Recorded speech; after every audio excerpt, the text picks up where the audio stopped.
Have you ever felt that instant spark with someone? Like you just click? Or maybe even the opposite, that strange pull towards a certain type of person? Well, today we're going to dig into that.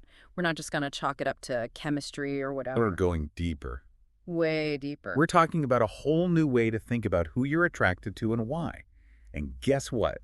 We're leaving the usual gender stuff aside for this one. It's about something much bigger. It really is. I mean, have you ever stopped to think, like really think, about what's actually driving those feelings of attraction? It's kind of mind-blowing when you really start to unpack it. Totally. So, for this deep dive, we've been going through a ton of material, notes, briefings, even this fascinating YouTube conversation from Divine Fusion 101 Drawness with this person named Draw My Flowers, and a bunch of FAQs too. Right. And all this stuff points to this really cool concept. It's like a totally different way of looking at attraction. It is, and it all boils down to this idea of a spectrum of vulnerability. Apparently, that's the key. Yeah, and how that interacts with, get this, masculine and feminine energies. I mean, who would have thought? It's not what you'd expect, right? Not at all. But before we get ahead of ourselves, let's address the elephant in the room. When we hear vulnerability, we tend to think weakness. But that's not really what we're talking about here, is it? No, not at all. Actually, the stuff we've been looking at suggests that attraction itself exists on this spectrum. It's like, imagine a dial, right? With two ends. Okay, I'm picturing it. Two ends. One end is all about this lack of vulnerability, and the other is about the capacity and capabilities of vulnerability. So it's not just about being vulnerable or not. It's like how much and how well you can do it. Exactly. It's like an active force, Mm-hmm. a dynamic thing. And this is where those masculine and feminine energies come in. They're linked to each side of the spectrum. Okay, so let's break it down. Let's start with that lack of vulnerability end. The sources are saying this connects to masculine energy, but what does that even look like in a person? Well, from what I gathered from the briefing and the YouTube video, it's like, imagine someone who just seems really strong, really independent. Okay, I'm with you. Strong and independent. Yeah, and like they've got this emotional self-containment thing going on. They're not super expressive about their needs or anxieties. Oh, so not a super emotional type then. Not outwardly, at least. It's like, remember that whole James Bond archetype? That's a pretty good example, according to the YouTube folks. Right, the classic tough guy persona, stoic and all that. Okay, that makes sense. But here's the thing. Why would someone be attracted to that lack of vulnerability in the first place? What need is that fulfilling? That's a great question. And the YouTube discussion actually touched on that a bit. They were saying it might be about seeking a sense of security. Like this person's got it together, they can handle anything. Ah, so it can be appealing to feel like someone is capable and stable? Right. And it could also be about balance. Like, if you see yourself as someone who's maybe more emotionally open or needs more support, someone who appears less vulnerable could feel like a good fit, like a complementary energy. Okay, that rounds out one side of our vulnerability dial. Now let's crank it all the way to the other side. What about attraction to that capacity and capabilities of vulnerability? The sources are saying this one's linked to feminine energy, right? Yeah. And this side, it's not about the absence of vulnerability, but more like how you handle it, like a skill almost. Both the briefing and the YouTube video, they emphasize it's not just about being vulnerable, but about the ability to be vulnerable, to use it constructively. So not someone who just spills their guts all the time, but someone who can be open in a healthy way. Exactly. It's like having the emotional strength and intelligence to connect on that level, to be open, to empathize, to let yourself be affected by other people's experiences. It's attractive because it signals that you can navigate the ups and downs of relationships without falling apart. Right. So not fragile or overly sensitive, but resilient. That makes a lot of sense. So we've got lack of vulnerability on one end, all strong and stoic, and then capacity for vulnerability on the other, all open and resilient. But like the sources said, it's not just black and white. Definitely not. You can be attracted to people anywhere on this spectrum. I Yeah. mean, think about it. People are complex. We all have different blends of those qualities. Totally. Plus, what we find attractive can change depending on the person and the situation, too. It's not like some fixed thing. Right. It's dynamic and it evolves. Okay, Yes. but we need to talk about these terms, masculine energy and feminine energy, because they can be a little, Loaded. loaded. I mean, they come with a lot of baggage, Mm. like traditional gender roles and all that. It can get a little messy. It can. But what's interesting is that the source material, especially that YouTube transcript, they're really trying to separate those terms from the whole biological sex thing. So they're not saying that men have to be all stoic and women have to be all emotional. Exactly. They're saying it's more about the energy someone projects. Hmm. Like with feminine energy, they're talking about that openness and ability to connect, regardless of gender. And remember, they're talking about the perceived lack of vulnerability when they're discussing masculine energy in this context. So it's more about the vibe someone gives off, not about fitting into these rigid boxes of man or woman. Exactly. It's all about the energy, the way they express themselves. But the sources do acknowledge that this whole framework could accidentally play into those traditional stereotypes, right? Yeah, they do. Both the briefing document and the YouTube discussion, they point out that danger. It's like, even though they're trying to redefine these terms, it's easy to fall back into those old ways of thinking. Right, so it's a tool to help us understand attraction, but not a set of rules to live by. Exactly. And it's really important to remember, as they keep saying, that attraction and gender are way more complicated than any single model can explain. This is just one perspective. Right. This is Droflower's way of looking at it. Yeah. Okay, so we've got a better handle on this vulnerability spectrum now. So let's go back to that initial question that got us thinking. Is one's own attractions inevitably attracted to oneself? Wow, that's a mouthful. I know, right? But how does this whole vulnerability thing play into that? Well, the briefing and the YouTube folks, they both offer some pretty interesting possibilities. One is that we might be drawn to qualities that we feel are lacking in ourselves. Oh, so like the whole opposites attract idea. Yeah, exactly. If you're someone who's more on the vulnerable side, you might be attracted to someone who seems less so, to kind of balance things out. That makes sense. What's the other possibility? This one's a bit deeper. It's the idea that our attractions can actually reflect parts of ourselves that we're maybe trying to understand or integrate. Like what we're drawn to in others could be something we're grappling with internally. Wow, that's almost like looking in a mirror, but seeing something you didn't expect. Right. And it's not just about those surface level qualities we usually focus on, like looks or whatever. It's about that deeper, more intuitive connection based on how someone expresses their vulnerability. It's like you're picking up on something beneath the surface. So if this whole spectrum of vulnerability thing is really how attraction works, what does that mean for how we understand relationships in general? Well, for starters, it means attraction isn't necessarily set in stone. As we grow and change, and as we learn to handle our own vulnerability better, what we find attractive in others can change too. So it's not like you're stuck with the same type forever. Nope. And it also shows how important emotional openness and resilience are for building strong connections, especially if you're attracted to that capacity for vulnerability. Because you're looking for a partner who can handle deep emotions. Exactly. And maybe the biggest thing is that it gives us a completely new way to think about sexuality, one that goes beyond just who you're attracted to based on gender. It's a more holistic view of the whole thing. But the sources do say that vulnerability itself is kind of a slippery concept, right? Oh, yeah, definitely. What one person sees as healthy emotional boundaries, another person might see as being closed off. It all depends on your own experiences and what you're used to. What might seem strong and independent to me could seem cold and distant to you. Exactly. It's all about perception and interpretation. So, to bring it all back, what's the main message these sources are trying to get across about attraction? Yeah, what's the big takeaway? They're saying that attraction is all about this spectrum of vulnerability, from that perceived lack of vulnerability, which they link to masculine energy, all the way to the capacity for vulnerability, which they associate with feminine energy.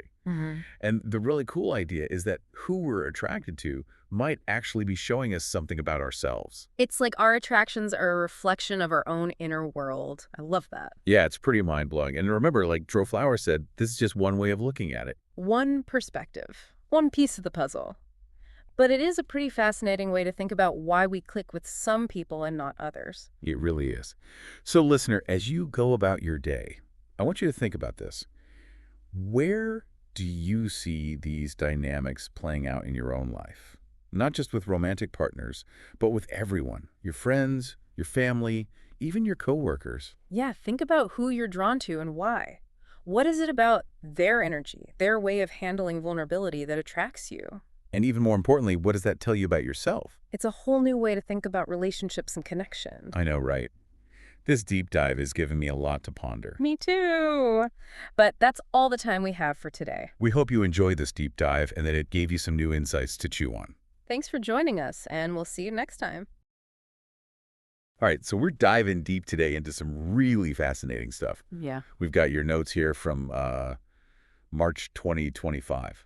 Oh, wow. Yeah, it's been a while, hasn't it? Feels like just yesterday. It does, yeah. Alongside those Divine Fusion 101 study guides, briefing documents, FAQs, even those character sketches and timelines you were working on. And of course, we can't forget those Divine Fusion 101 YouTube transcripts. Oh, right. Especially those conversations around like integrating darkness as divine light Oh, yeah. and the origins of creation, the eternal womb. It's a pretty diverse collection of thoughts and ideas we've got here. It really is. It is. And you know what strikes me is how all these pieces, from your personal notes to these broader theoretical concepts, they all seem to touch on some pretty fundamental questions, about who we are, the nature of reality, that kind of thing. Exactly. And that's what we're here to explore, right? So our mission for this deep dive, I guess you could say, is to really pull out the most valuable insights from all of this stuff and present them in a way that makes sense.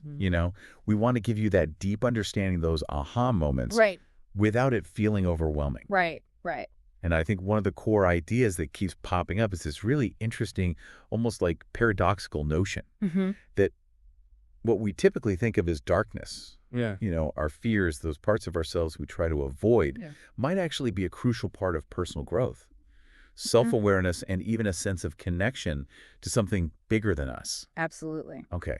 So where do we even begin with all of this? Well, maybe we can start by looking at this idea of darkness itself. The Divine Fusion 101 material has a really compelling perspective on this. It reframes darkness not as something inherently evil or negative, but as fundamentally the embodiment of fear. The embodiment of fear. Yeah, it suggests that at its core, what we perceive as dark is intertwined with our experience of fear. Right, and it goes a step further, saying that this fear stems from our subconscious interpretation. Yeah. So it's not necessarily like an external threat that creates darkness, but rather how our own minds process and react to things. Absolutely. And this immediately makes you think about your own experience, doesn't it? Yeah. Like, what are you truly afraid of? What specific fears, really tend to surface for you the most? And if you, dig down even deeper, what's the root cause of those fears? Is it inevitable? Is that fear a catalyst for your own evolution? Wow, those are big questions. Right. And, when we consider the origins of creation, this whole idea takes on an even broader dimension. Okay. Here, space itself is described as a canvas reflecting our internal world, especially our fears. Wow. So it's like our collective and individual subconscious anxieties are being projected onto this cosmic screen. I've never thought of it that way. Think about that feeling you might have when you're gazing at the night sky. That blend of awe, Yeah. maybe a touch of unease, even a sense of your own smallness in the grand scheme of things. The sources suggest that this isn't just a random emotional response, but a reflection of our deepest fears and anxieties mirrored back to us on a cosmic scale.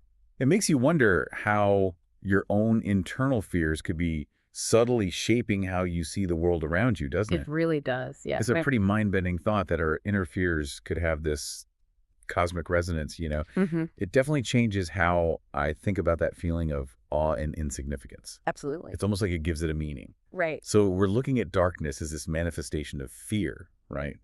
Originating in our subconscious and potentially even reflected in the fabric of the cosmos itself. It's a powerful concept. So on a personal level, how do we navigate this? Yeah. How do we use this to actually grow as individuals? Well, the Divine Fusion 101 material talks about the healing journey as a process of moving beyond the things that you aren't to truly discover what you are. Okay. It emphasizes this very clear statement: what you are is what you is and what you will be, and you can't change that. You can't change that. Right. There's this real focus on uncovering an inherent, unchanging essence within ourselves. I like that phrase, you can't change that. Yeah. It makes you really think about those fundamental aspects of your being, Yeah. And the sources touch on this idea of inevitable aspects of ourselves, Oh, yeah. like core qualities that will express themselves no matter what. Exactly. It's like they use the example of someone being a fighter, Oh, right. suggesting that if that's your true nature, life will inevitably present situations that bring out that fighter in you. Interesting. It makes you think about your own inevitable aspects, right? What are those deep-seated tendencies, those qualities that just keep showing up in your life no matter what? Mm-hmm. What do you recognize in yourself? Yeah, and this is where things get really interesting. Okay. The sources propose that these inevitable aspects might initially be perceived as dark. As dark. Yeah.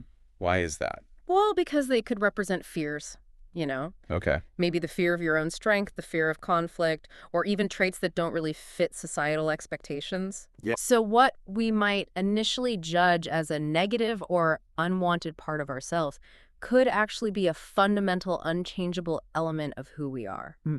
It raises a crucial point, you know? Could the things you're most critical of in yourself actually be essential to your being?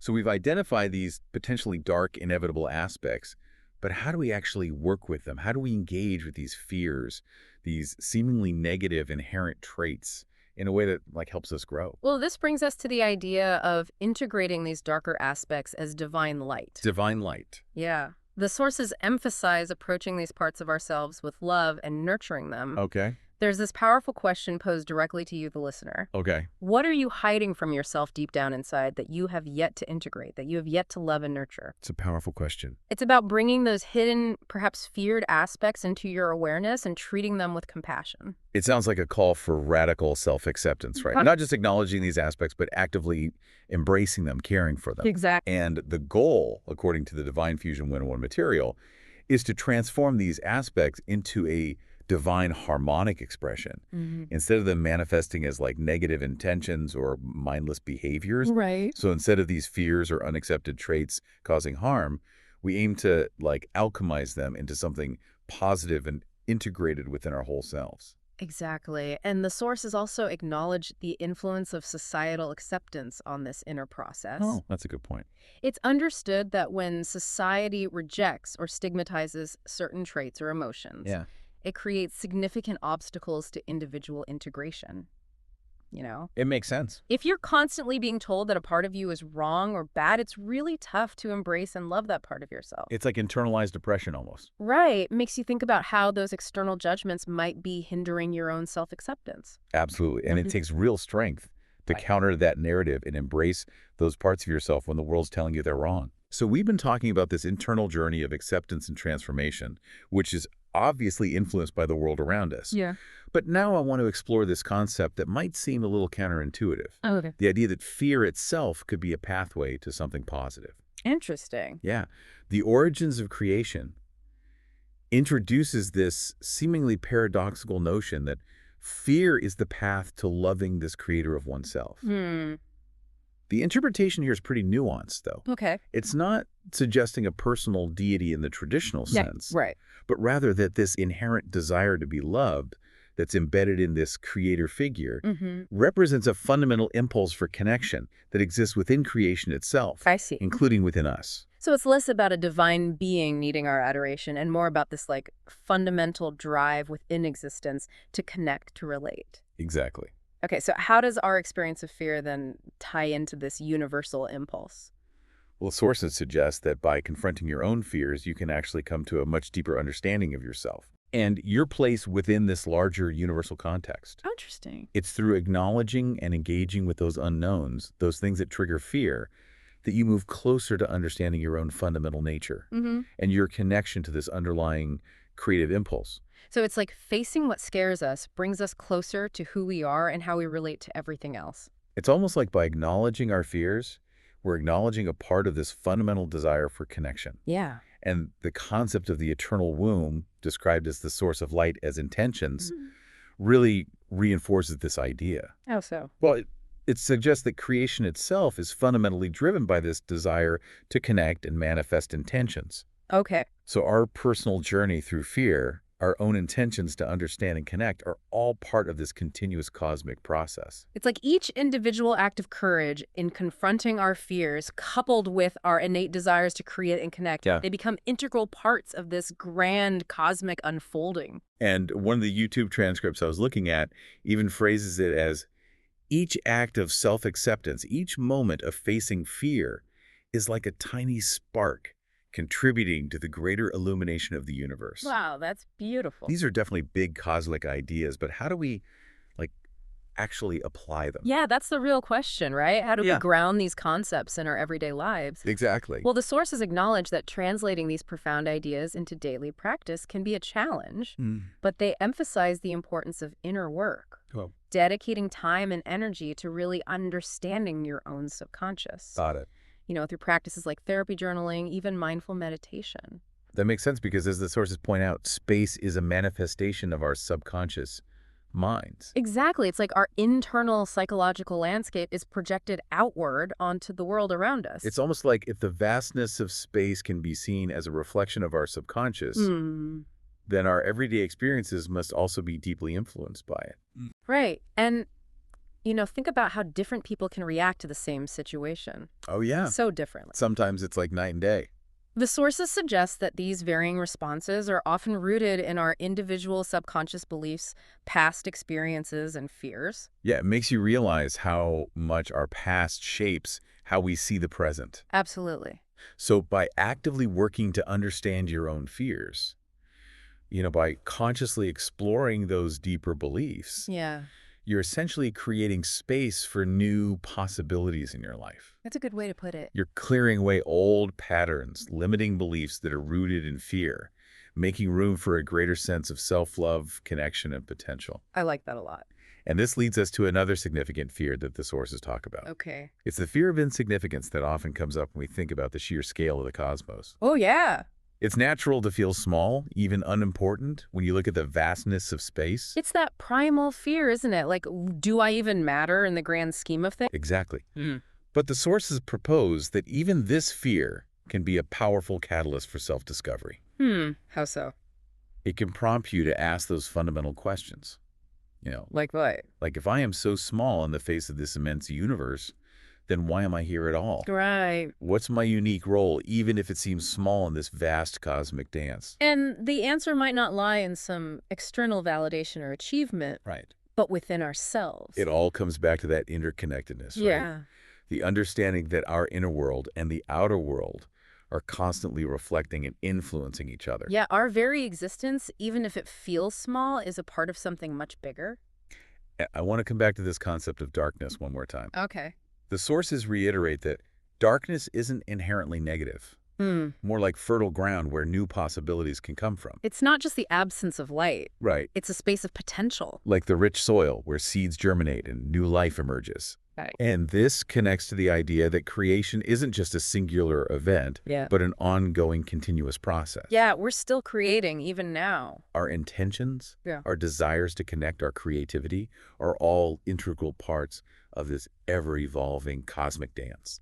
And we're not just passive observers in this dance. We're active participants. Right, we're constantly shaping and being shaped by the world around us and the intentions within us. Wow, that's a powerful thought. So just to bring it all back full circle, Yeah. we've explored how darkness might not be something to fear, but rather understood as the embodiment of our subconscious fears. Right. We've looked at the healing journey as a process of uncovering our true nature, even if it seems dark at first. And we've delved into the power of integrating these aspects through self-love and acceptance. And that surprising link between facing our fears and our desire for connection and creation. Exactly. And we even touched on the practical steps of inner work to understand our subconscious. And how even the fear of insignificance can be a motivator for self-discovery. So for you, the listener, I want to leave you with a few things to ponder. Okay. What aspects of yourself have you maybe labeled as dark or undesirable? What are those recurring fears that you tend to avoid or suppress? How might reframing those fears, seeing them as potential catalysts for growth, Yeah. offer you entirely new perspectives on yourself and your journey? Good questions. And what small steps could you take starting today to explore your subconscious, those deeper currents that shape your perceptions and experiences? I think those are excellent questions for the listeners to consider. Yeah, and to add to that, consider this. Okay. What if the very aspects of yourself that you've been most hesitant to embrace, Yeah. the parts you've judged most critically, actually hold the most potent source of your unique divine light, Interesting. your individual brilliance, and your distinct contribution to this ongoing unfolding of existence? It's an invitation to continue exploring within yourself, to delve deeper and discover the transformative power that comes from embracing all parts of who you are. I think that's a perfect place to leave it for today. Absolutely. Thanks for joining us for this deep dive, and until next time, keep exploring, Keep seeking. keep growing, and as always,